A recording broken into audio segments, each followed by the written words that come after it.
Première partie. Pour la gloire du Gal. Comme un message lumineux, l'aube ne parvint par le hublot de la cave qu'à une heure avancée de la matinée. Les stores, en liège stratifié, ne laissaient passer que quelques jets chauds et colorés à la cave. La chambre du Marina Hotel, dans laquelle Fedor essayait de soulager un épuisement mental, occasionné par un brainstorming, entrepris la veille avec ses frères du groupe d'action pour la lutte des éphémères. Le débat s'était éternisé autour de la pertinence de faire sauter le siège social de Ménocor. La majorité du bureau avait voté pour. Fedor avait été désigné avec d'autres cadres du GAL pour organiser l'attentat. Il était rentré seul dans cet hôtel bon marché où il avait tenté en vain de dormir. Alicia, sa compagne, lui avait fait le coup de la migraine. Elle avait justifié ainsi son envie de dormir au Green Gob, un bartek pour Weftraeus. Les Weftrivers étaient comme Alicia, des fondus de technologie et particulièrement de nouveaux médias et d'informatique. Elle devait surtout finir d'y programmer un cheval de Troie, assorti d'une bombe logique. Un boulot fastidieux. Le système de sécurité de Diffucom, la société qui avait tenu l'appel d'offres d'Andris pour l'optimisation de sa régie publicitaire, n'était pas un gruyère, et d'ardents fribotes veillaient au grain. Fedor étira son bras gauche qui fourmillait. Il avait dû le coincer sous sa tête pendant la nuit. Machinalement, le bras droit cyberprin se leva aussi, manquant de casser un néon. Nanomodelé par un chirurgicien clandestin, officiant dans une clinique des sombres terres. La prothèse en métal agglomorphé développait une force de 10 abductions par seconde. Mieux valait ne pas se trouver dans les parages, s'il venait à Fedor l'envie de distribuer une mandale. Fedor ouvrit le congélateur de sa main biologique. Il en sortit un ginkgo replay. On constituait ce complément alimentaire à partir d'extraits du ginkgo biloba, l'arbre aux 40 écus. Les fruits et les feuilles de cet arbre valaient 100 fois plus sur Andris. Mais ce qui caractérisait la population, dite éphémère d'Andris, était l'implantation cybernétique d'un convertisseur terrastianésique. Terrastianésique, un mot valise, formé du préfixe immense et de la racine mémoire. La mémoire sensorielle se décomposant en mémoire visuelle, olfactive, auditive, gustative et kinesthésique, ainsi que la mémoire de travail, la mémoire à court et long terme. Le phénomène pouvait être observé, expérimentalement, par la diffusion de dérivés du ginkgo biloba, permettant de décupler l'afflux sanguin et le magnétisme de l'air frontal. Cet afflux sanguin parvenant aux différentes aires, intervenant dans la construction des souvenirs. Le convertisseur permettait la modélisation de ces images et sensations, et les enregistrait tout du long de l'existence de son hôte. Ensuite, ce convertisseur conservait pendant chacune de ces 7 vies les souvenirs d'un éphémère. Puis, ces souvenirs étaient numérisés en données évolutives et intégrés à la mémoire de cerveaux artificiels de corps synthétiques permanents. 7 vies consenties à l'effort du royaume et pas une de plus. 7 comme le nombre de branches au candélabre du vieux prospecteur et ses apôtres venus apporter, en des temps immémoriaux, le secret de la modélisation biomagnétique des pensées au Prismaïev. Les Prisamiev étaient les membres de la famille royale qui avaient toujours régenté le royaume d'Andris. Fedor pensait que la loyauté s'arrêtait, lorsque commençait la lâcheté. La sienne et celle des autres. Il avala un cachet de ginkgo replay. Il sortit un sachet de noradrénaline et le dilua dans un verre d'eau. Il but l'émulsion d'une gorgée, pour tenir ses sens en alerte au moins une journée ou 2. Il ne travaillait plus pour le royaume depuis 2 mois. La Wokmust Foundation veillait à écarter de façon drastique les tirs au flanc de son espèce. Elle risquait donc d'éradiquer sa personne de la masse besogneuse. En employant des mercenaires venus des taudis de l'Empire Ratsful, la Wokmust Foundation assurait son équilibre budgétaire. Par une réduction du capital humain, la monnaie dans l'Empire ayant fortement été dévaluée, des milliers d'hommes et de femmes, parfois rompus aux arcanes du subréel, étaient prêts à perdre un bras pour empocher le cachet offert, pour la traque et la destruction d'un éphémère lambin. Fedor se voulait prudent. Il enfila son maillot de corps, son corset en kevlar, une touloupe et sa chapka. Il apposa un doigt sur le lecteur biométrique de la chambre pour signifier la clôture du speed bay. Puis, il sortit dans le couloir exigu du marina pour se rendre à son casier. Devant une console oblongue en métal, il inséra une clé, libérant la goupille de son cylindre dans un cliquetis à peine audible. À l'aveugle, Fedor sortit une arme de poing modèle Icar. Le chargeur contenait 33 balles Dum-Dum et un Stone Sleeper qui ressemblait à une matraque, générant un champ d'ondes narcoleptiques. Fedor descendit 8 volets de marche pour se retrouver dans le quartier des brocanteurs et artisans d'Andris. Il employa un module à inversion d'ondes magnétiques afin de traverser aussi vite que possible le boulevard des Luthiers, dans lequel chaque passant lui semblait avoir l'air de fomenter quelque attentat contre sa personne. Le module glissa le long d'un couloir en gravitium, à une vitesse de 3 mètres secondes. Fedor en sortit avec l'impression que ses poumons décompensaient. Les effets de la noradrénaline, prise un quart d'heure plus tôt. Il marcha 5 minutes jusqu'à un arrêt d'un Cloudway, un métro high-tech qui faisait la fierté de ses habitants. On tire sa gloriole comme on peut, se disait Fedor. Il regarda le ciel et l'espace immense entre les rangées de buildings.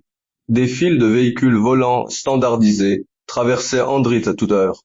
Les autojets. Parmi ces tessins, ceux consacrés au transport de marchandises étaient appelés Bumblebee. Ils épousaient des formes rondes, des couleurs sombres. La carlingue des Bumblebees semblait faite d'un même bloc. Du cockpit hémisphérique situé à l'avant, au turboréacteur mitoyen et potelé comme moulé dans la masse de la surface à l'air, donnant à l'ensemble une allure de gros diapason. Les turbines principales exerçaient des poussées obliques permettant à l'engin d'avancer, tandis que les rétroréacteurs, situés sous le cockpit, assuraient l'équilibre de la carlingue. Le Bumblebee émettait un son important qui rappelait un bourdonnement.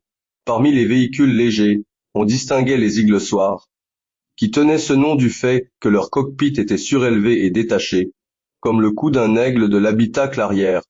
L'Iglesoir possédait un châssis en accordéon séparant le poste de pilotage du corps principal, dans chacun desquels pouvaient loger 2 passagers.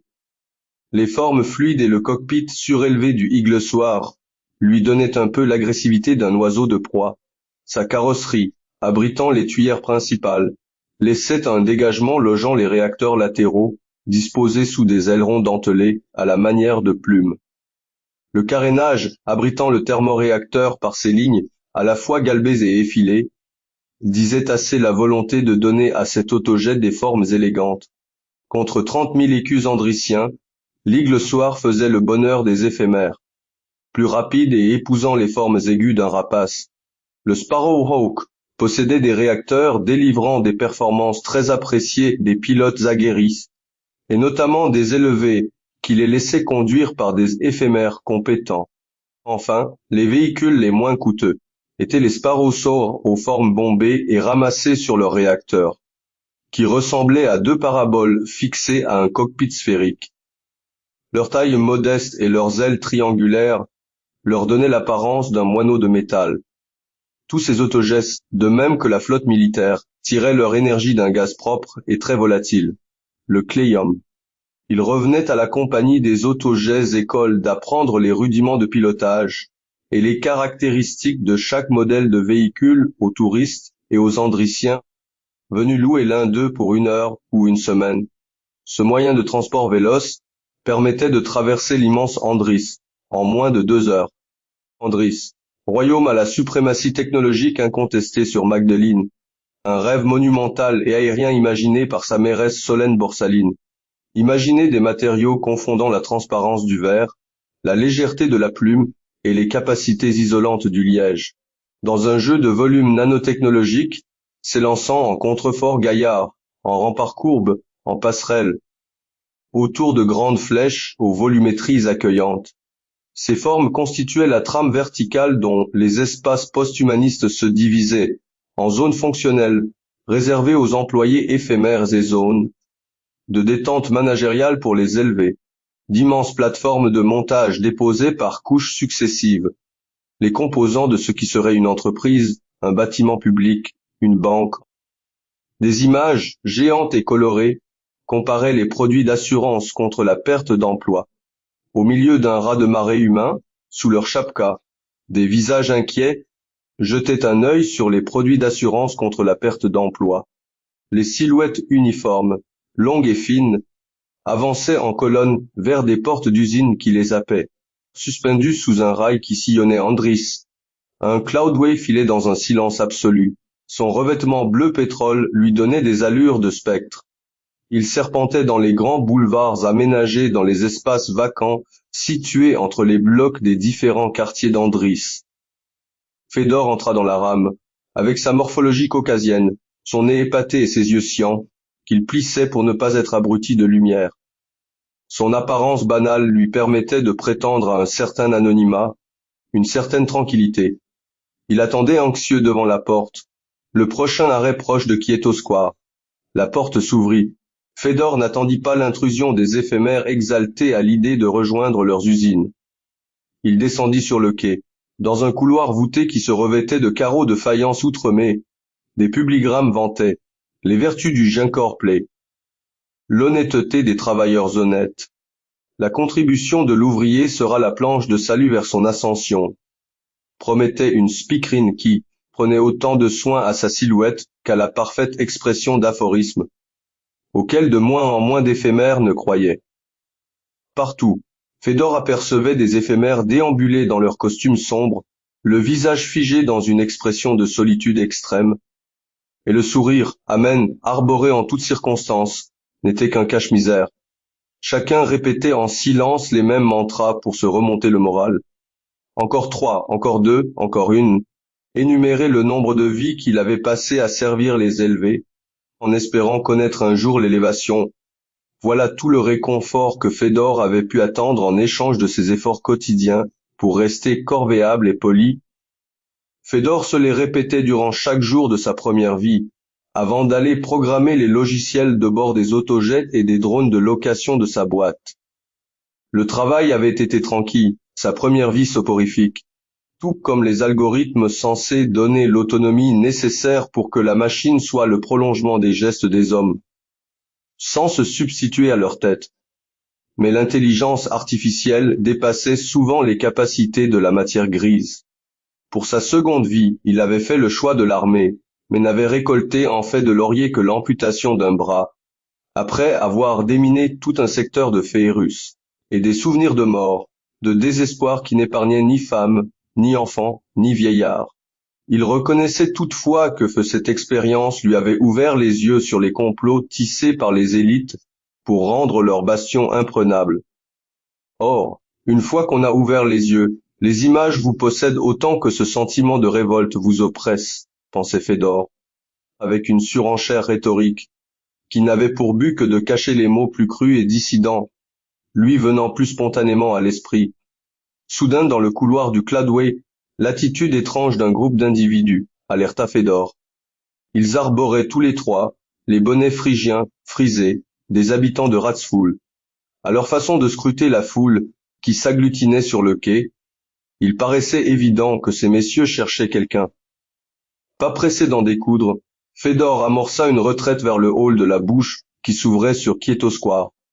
Il remonta 2 à 2 les marches et traversa une esplanade, bâtie autour d'une rotonde surplombée par la statue de la reine Elora Prismaev, dite la fougueuse. Elora Trui était représentée dans un char de guerre tracté par 3 panthères. L'ensemble avait été forgé dans le bronze. Fedor sentait qu'il était filé. Sûr de leur supériorité, ces limiers semblaient se moquer royalement d'être discrets ou non. Fedor glissa une main moite dans sa touloupe et dégrafa le zip de cuir de son olsta de cuisse. Il engagea une dom-dom dans la chambre du canon. Sans tourner la tête, il tendit le bras cyberprint qui se déploya comme un nunchaku dans son dos et tira. Le coup de feu, comme le grondement d'une marche militaire, eut l'effet de créer un maelstrom d'éphémères fuyant de toutes parts. Un râle, à travers le tumulte de la foule, indiqua qu'un des mercenaires était hors service. Fedor se retourna, jaugea la distance qui le séparait des tueurs de Ratsfools. Il dut compter avec toute l'acuité que lui offrait la noradrénaline pour esquiver 2 hachettes lancées avec 20 centimètres d'écart. La première passa au ras de sa pommette, la lame ratant sa cible, mais le manche fit tomber sa chapka. L'autre alla se figer dans le poignet cyberprint, s'étant positionné en parade bloquée comme un éclair. Le Ratsfoolish se retrouva désarmé. Les jambes arquées, il arborait une tunique aux camailleux de relief vert, des épaulettes de quarterback, un visage maigre. Un exodore chromé implanté lui couvrait l'œil et la joue droite. Les cheveux du mercenaire étaient teints en rouge. Il possédait des pinces en métal aux 4 doigts et autant de phalanges. L'homme s'apprêtait à sortir de sa ceinture un couteau de lancer. Fedor, fébrile, le congédia de 2 balles dans la poitrine. Le Ratsfoolish regarda son abdomen, se vide de ses organes. Il jeta un coup d'œil suppliant à son dernier comparse pour qu'il lui envoie un medikit. Mais celui-ci, les bras croisés à hauteur du visage, était en phase avec le subréel et enveloppé de tourbillons de spectres oniriques. Des lianes de jade lui poussèrent des mains et vinrent empêtrer Fedor, qui en lâcha son arme, surpris. Ce dernier énervé tentait de se libérer en tirant de toutes ses forces sur les liens magnétiques du mage. Mais à ce jeu, il n'arriva qu'à épuiser ses ressources mentales et physiques plus vite. L'autre arborait le masque de cuir des mages mercenaires sous un chapeau de fou, avec 3 oreilles d'âne bicolores noires et bleues, retombant sur sa marotte ornée d'un collier en plumes de jet. Le mage le regarde sans iris ni pupille et globes comme de la nacre, scandait tel un ventriloque, car l'une des règles des mages était que le son tuait le sort. Slez ne bouge pas. Il envoie un défilé d'énergie à Fedor DNTPU MSOMSCOPMRMRISON Division plus 5 en air. Fedor crachait quelques filets de sang. Il demeurait au sol, secoué de convulsions. Ses bras et ses jambes étaient tétanisés par la douleur. C'est tout juste si, de l'autre côté de l'esplanade, il vit une enfant agiter ses bras à son tour, l'air plombé d'éclairs saphirs. Mais lorsqu'il retrouva ses facultés visuelles, entre 2 absences, il lui sembla qu'un boomerang en forme de S enflammé venait de carboniser le Ratsfoolish. Fedor se leva, ramassa sa chapka et son écart qu'il remit dans son holster. Il s'avança vers le square proche duquel une fillette à genoux reprenait ses esprits. « Merci. » lui dit-il simplement. La fillette ne répondit pas. Elle était éreintée, car elle devait respecter un silence après avoir lancé un sort. Elle fit signe de la main à Fedor d'attendre. Celui-ci s'excusa. Il prit le pas de course en direction du Cloudway. La ligne était bloquée par une équipe de maintenance. Fedor, très inquiet, s'assit dans un siège ergonomique et le fit pivoter pour tourner le dos aux autres passagers de la rame. Après 20 minutes d'arrêt, le Cloudway repartit de plus belle. Lorsqu'il consentit à se retourner, la fillette qu'il avait sauvée lui faisait face, l'observant avec intérêt. Elle jouait avec un narrateur. Ses vêtements parmes et le tatouage ostentatoire en forme d'ellipse ornant son front marquaient son appartenance à la caste des élevés. L'homme, appartenant à la caste des éphémères, savait que la constitution d'Andris était claire sur un point. Si un éphémère peut exiger l'exécution de toute directive par un éphémère de rang inférieur, tout éphémère d'Andris ayant accédé à l'élévation a le droit de vie ou de mort sur un éphémère quel que soit son rang. L'homme se renfrogna. Simple éphémère de rang 3, il avait tout intérêt à faire profil bas, même devant une élevée ayant choisi pour enveloppe immortelle l'apparence d'une fillette. Elle était une élevée, un point c'est tout. La fillette n'avait pas paramétré son narrateur en mode silencieux. Tous les passagers de la rame du Cloudway pouvaient profiter de ses commentaires. L'objet, au petit boîtier, de la couleur de l'ébène, de la taille d'une main, consistait en un écran tridimensionnel projetant des données environnementales. Les passagers de la rame partageaient l'annonce du prochain arrêt, leur degré d'affinité.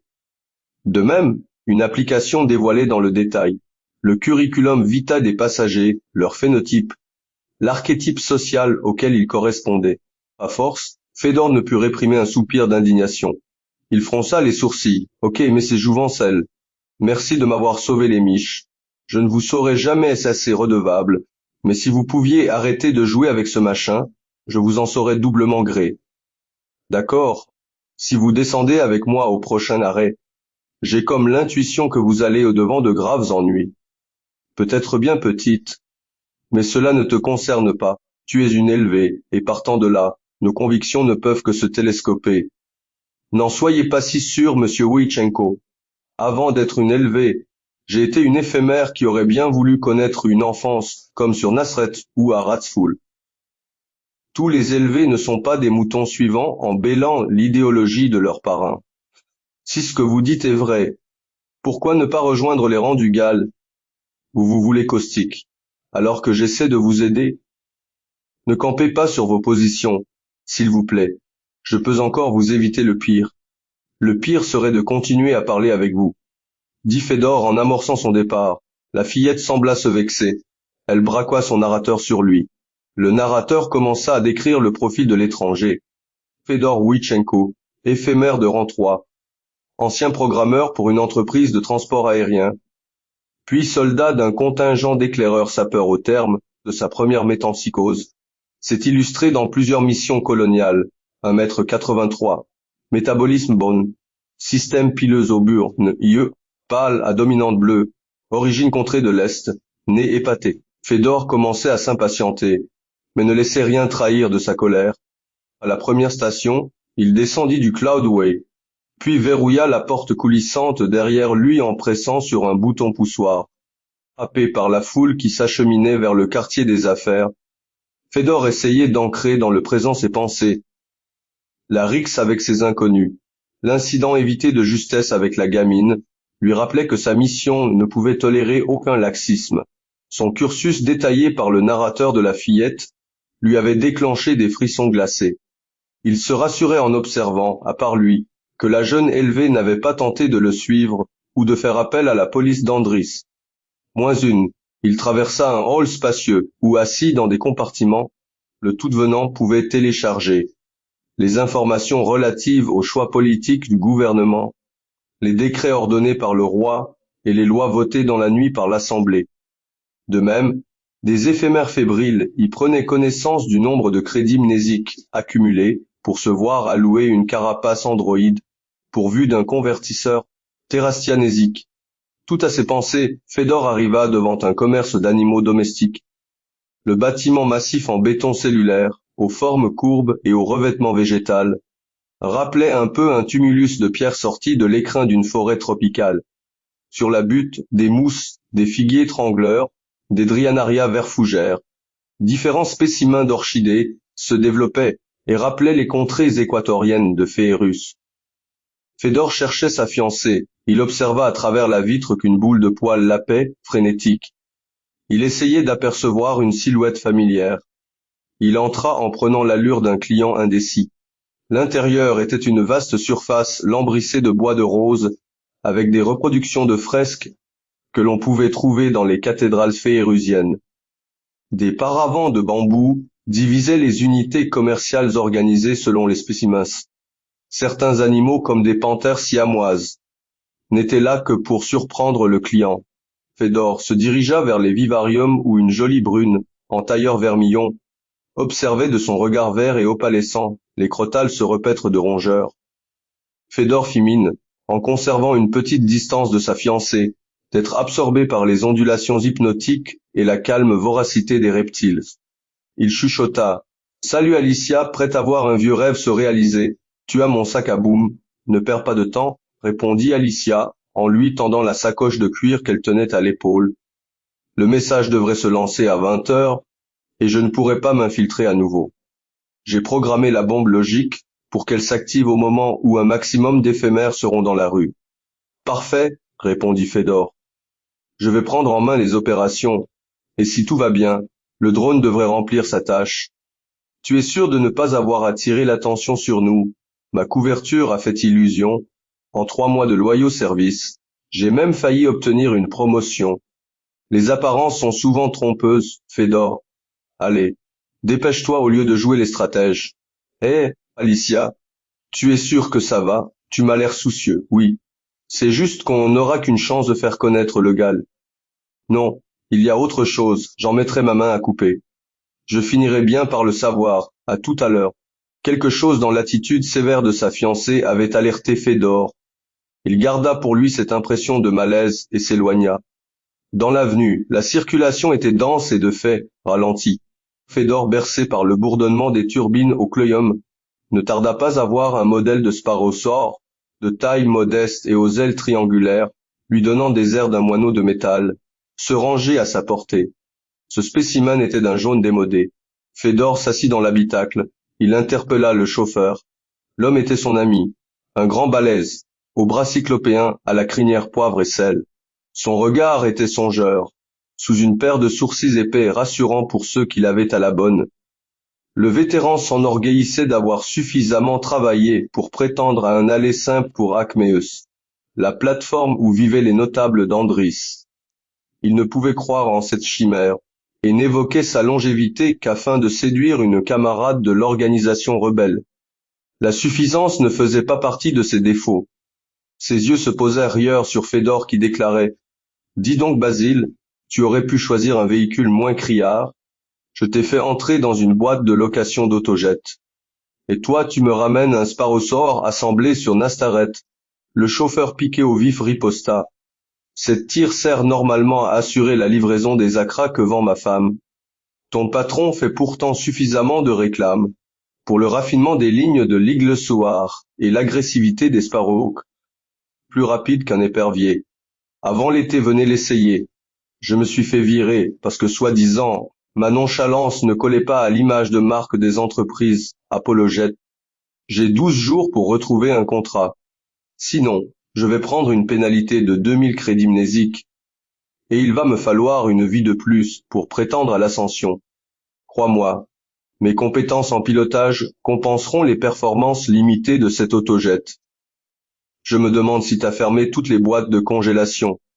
J'ai l'impression que ça sent le large.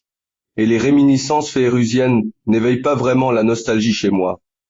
Tant pis, on fera avec.